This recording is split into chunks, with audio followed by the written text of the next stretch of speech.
அஸ்ஸலாமு அலைக்கும் வரஹ்மத்துல்லாஹி வபரகாத்துஹு. இவங்க யாஸ்மின் அகார், ஒரு ஹியூமன் ரைட் ஆக்டிவிஸ்ட்.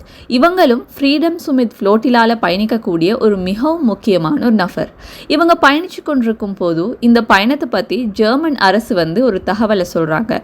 நீங்கள் பயணிக்கக்கூடிய இந்த பயணம் மிகவும் ஆபத்தான ஒரு பயணம் அப்படின்னு சொல்லி அவங்க ஜெர்மன் அரசுக்கு பதிலளிக்கும் முகமாக சில விஷயங்களை ஷேர் பண்ணுறாங்க. அதுதான், ஜெர்மன் அரசு எங்கள் பயணம் மிகவும் ஆபத்தானது என கூறுகிறது, ஆனால் இஸ்ரேலின் தாக்குதல் குறித்து அமைதியாக இருக்கிறது. தொடர்ந்து ஆயுதங்களை வழங்கி பாலஸ்தீனர்களுக்கு எதிரான இனப்படுகொலைக்கு உடந்தையாக உள்ளது.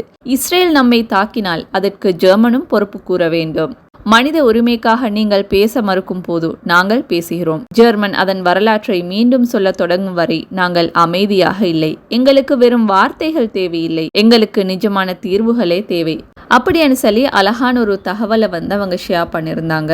ஸோ கண்டிப்பாக அவங்க போகக்கூடிய பயணம், அவங்களோட மிஷன் சக்ஸஸ் ஆகணும் அப்படின்னு நம்ம அனைவரும் பிரார்த்திப்போம்.